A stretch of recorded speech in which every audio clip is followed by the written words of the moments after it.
Be intentional about everything in life. Hey everybody, it's me again. Be intentional with Chesca, here to admonish you again on the journey of honoring the man of God, on the journey of being intentional, the journey of stepping back every now and then and cautiously taking note of what you do, what you say, and how you react to issues. Be intentional in delivering your thoughts and your actions. And on this series this time, we're talking about honoring the man of God, honoring your shepherd.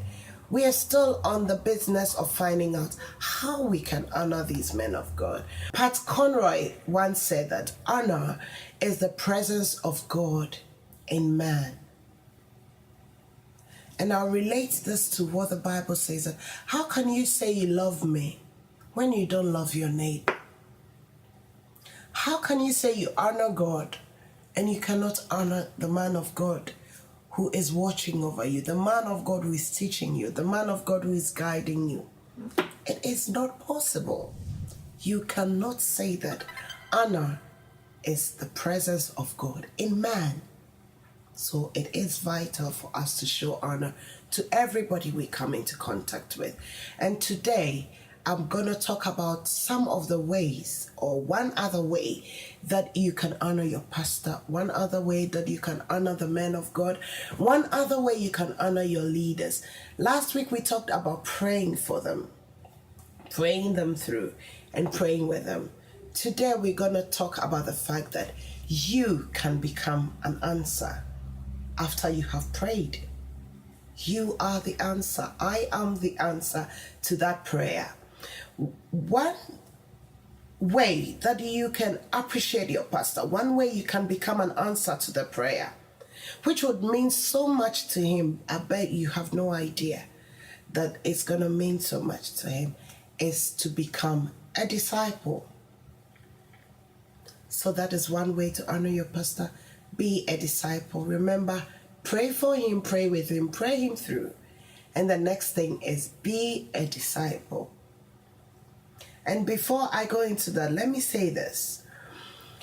There is a shift happening in our culture against our faith. Yeah, a lot of changes are going on. A lot of things are happening.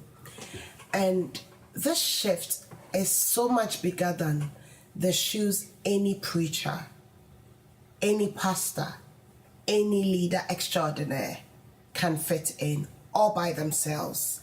It is not possible. The shift going on in our culture, in our culture, in our generation against our faith is too big for your pastor alone to fit in. It doesn't matter how special or how powerful your pastor is. He cannot do it by himself. He cannot do it by himself. I did a bit of business management, and organizational theory tells us that the role of any leader is crucial to the growth of an organization. But let me tell you this, that communities do not thrive without the commitment of the people living in the community. And so is the church. So the church cannot thrive without commitment of the people in the church. What am I saying? There is no church. You know, all those churches, you might think that is a mega church. That is a big church. Oh, they're doing well. Oh, they are doing good. There is no church out there that is a mega church, that is a so-called good church, that is a beautiful church, or well organized, or very effective. You could be proud of it, but there is no church out there. Unless someone agrees to be the one who teaches the Sunday school, unless someone agrees to be the one who cleans the church building, unless someone agrees to be the one who teaches the youth group, unless someone agrees to be the praise and worship leader, unless someone agrees to be a praise and worship member, unless somebody agrees to learn an instrument, unless somebody agrees to teach a new song, unless somebody agrees to count the church money, unless someone decides to give a new member a very warm welcome, a very warm reception so they can come back again. There is no church that can grow to become a mega church unless somebody makes a decision to be a disciple, unless somebody makes a decision to do something about something that is not right. And so the onus lies on you and I. It's not about your pastor anymore. It's not about him alone. It depends on me. It depends on you. You know, isn't it amazing how sometimes we go to church and you meet a lot of people in church. You might have been in the church for so long, 2 years, 3 years. You know he or she is a church member, but you don't even know their names. You don't know their husbands or partners' names. You don't know their children's names. You don't know anything about them. But guess what? The pastor is never forgiven. Never, ever forgiven if he forgets a church member's name. A pastor cannot be forgiven if he meets a church member in town and is not able to identify them. It doesn't matter the size of the church. Well, I don't know if the church is about 1,000 or over 1,000 pastors are able to know. But the churches I have been in, I'm talking about churches ranging from anything from 20 to 500. As far as I'm concerned, the pastors have known every single church member of theirs.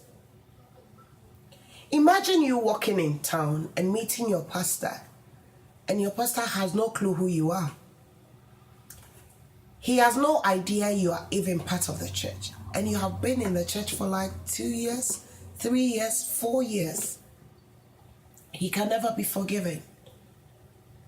But the next time you go to church and you realize you don't know that sister, that brother's name, you don't know who they are, you've never spoken to them, remember that the pastor cannot be forgiven if he isn't able to know his church members. A new member comes into the church and nobody seems to bother about them except the protocol team, except the ushering team. Nobody extends an extra welcome to them. And the church member then doesn't feel welcome anymore in the church and so doesn't come back. How is the church going to grow? So that sister came to church and didn't come back after a few weeks. Did anybody follow up? We think it's the pastor's duty. We think it's the leadership's duty. We think it's the junior pastor's duty. No, it is your responsibility. It is my responsibility because we are the church. So unless somebody decides to be a disciple, the church would not grow. The church would not become a mega church. Unless somebody decides not to be offended by every little thing that happens in the church or that doesn't happen, the church would not grow. Yes, churches don't thrive. They don't thrive unless hearts are prepared to be committed. Unless hearts are prepared to worship. Unless hearts are prepared to carry the vision. So the next time you go to another church and what they are doing is so beautiful and how you were received was so welcoming, so warm, the warmth there, the reception was so warm that you want to stay there. That day, just cast your mind and think about, can I do this where I am? It's very easy for us to run away from the problem. It's very easy for us to sit and say that, oh, I don't get happy in that church. It's like everybody snubs everybody. If you are not on the stage, nobody knows you. But have you known anyone? Have you approached anybody? Have you tried being nice to everyone? Have you tried being nice to somebody? It takes you to be a disciple. The pastor cannot do it all. The pastor cannot do it all unless somebody takes initiative to do something. It's so simple. A church is only as strong as the disciples that are found within. If you see a mega church, it is because of the people in it.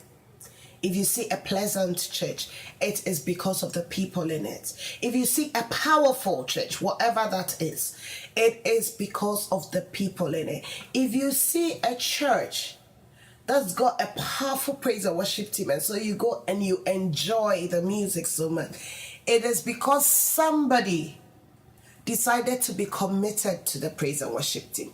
Somebody decided to be committed to the choir. Somebody decided to be disciplined about what they are doing. Somebody decided to avail themselves. Somebody decided not to be offended by everything, but to overlook it and look at the bigger picture. It takes somebody, it takes me, and it takes you to do that thing. So yes, we've all got to be disciples to honor our pastors. You can support your pastor. You can be grateful for what he does. Get to know somebody. Get to be a disciple to that one person you've never spoken to. Get to build a personal relationship with somebody. Get to build a sustainable community of folks that are seeking Christ, that are seeking to hear the word, that are seeking to study the word for themselves, that are seeking even to find out what the pastor preached on Sunday. Was it really what God's word is saying? It takes you and I. It takes you and I. Let us be intentional in supporting our pastors.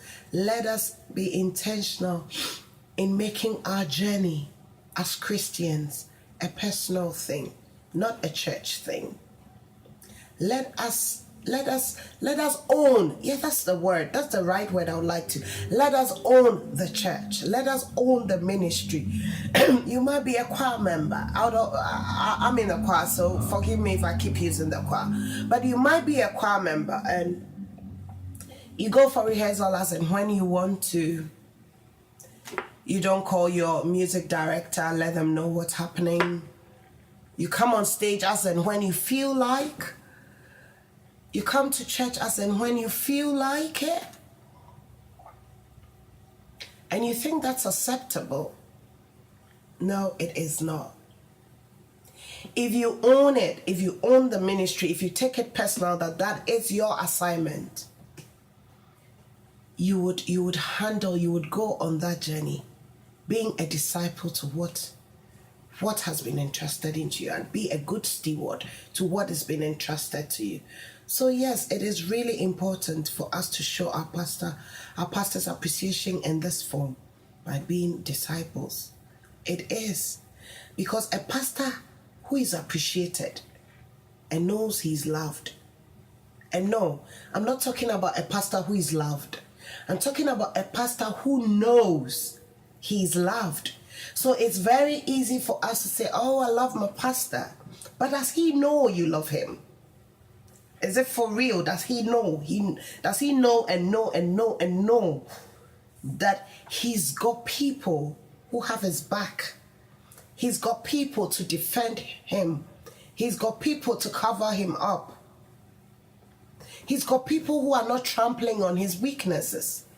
I'm not talking about a loved pastor, people. I'm talking about a pastor who knows he's loved by the majority of people in this congregation. He's that pastor that can press forward confidently, knowing that his labor is not in vain, knowing that his people are with him, knowing that he can do better every day, knowing that he can achieve what God has entrusted to him. And the good news is that it's you and I who would make this happen. It's you and I who will make the difference in all that the pastor can be. And don't forget to send me your questions. Don't forget to send me the other side of what I may be sitting in this chair comfortably talking about. You might have another idea. You might be seeing something I'm not seeing. Feel free to share your points here.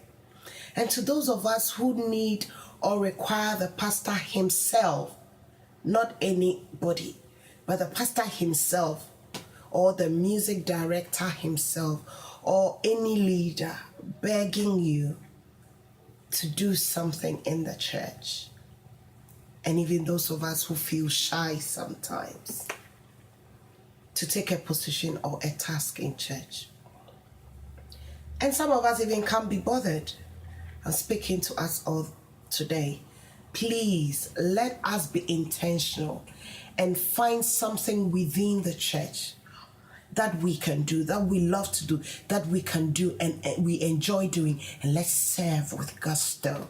Let us serve with everything we can. Don't let the pastor have to beg you. Don't let the music director have to beg you. You've got a lovely voice. You know you are a worshiper. You know you're a musician. You know you play instruments. Don't let anybody beg you, because you don't know where God is going to place you by serving faithfully on that platform. You know, sometimes we talk about serving in church, service in church, serve, and it makes us feel that I'm offering something. I'm indispensable. Without me, it cannot be done. It's a service. Good, it is a service, but you see, we can also change the perception and see it as a privilege and see ourselves as partners, partnering with God for his kingdom to be established, for his work to continue. And if you see it that way, trust me, nobody has to beg you. You are a business partner with God, and that is who you are. You're not a servant. Gosh, you are not a servant of God.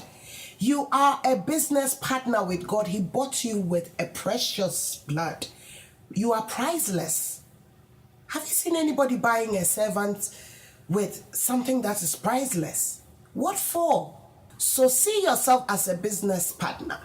I love watching The Apprentice, all because everybody is working towards being a business partner of Lord Sugar.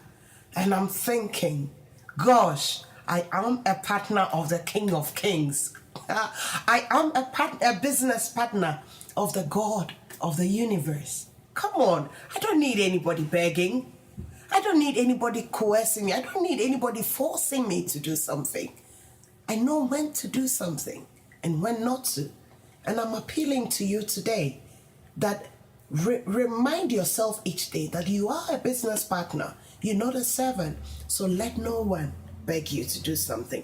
Use your imagination. There is so much he's invested in you. You cannot afford not to have anything to do in church. You are so loaded, so loaded. It just takes you starting from that point of deciding to be a disciple. And you'll be amazed. The thoughts that will come to into your mind, the things that runs down, the things that wells out of you, you wouldn't even believe it. You've just got to use it. Like the story of those who were given the talent. That simple meaning of that whole story is it's got to be used. If it cannot be used, it can't multiply. So you want to become somebody? Use what you have. Use that little, be a disciple. Get it going. Do not let anybody beg you. Do not let anybody coerce you. Do not let anybody have to ask you. Think about something. Approach your pastor if you can. Approach your leader. Join a department. Ask the leader, can I suggest this? Can I do this? Your simple efforts would do much to advance the kingdom of God. Your simple efforts will do much to promote what God is doing in your ministry and encourage others to do so. Set an example to others, to the youth, to those who are growing up, to the new generation. Come on, family. Appreciate your pastor by making your own discipleship journey a priority.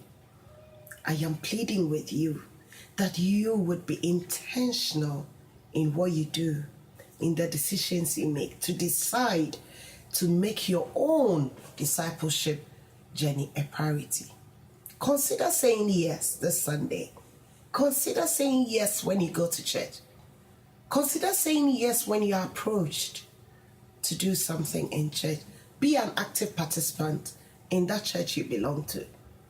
Be active, active, active. Forget about everybody. Forget about who is doing what and who is not doing what. But most importantly, ask your leader, ask your spiritual leader, where and how you can employ your gifts, where and how you can do what God has placed on your heart. And by so doing, your pastor will continue to serve with joy for the years to come. And hear what God says about this. And now, friends, we ask you to honor the leaders who work so hard for you. Honor them and overwhelm them with appreciation, overwhelm them with love. Please find something, be a disciple, and support your pastor. That way you won't be honoring your pastor. Stay tuned and I'll be right back on your screen with a lot more you can do. It doesn't have to take money. I told you in my first video that not everything is about money. Yes, money answereth all things, but there are still certain things you can do without money. And some of those things we've talked about, pray for him, pray with him, pray him through. And now we're talking about be a disciple. Stay tuned, I'll be right back. Share your views with me. Just share this post abroad. Let people hear this. Let us all get together on this dream of being intentional and be intentional in making your discipleship journey a priority. I love you all and I'll be right back. Bye. Be intentional about everything.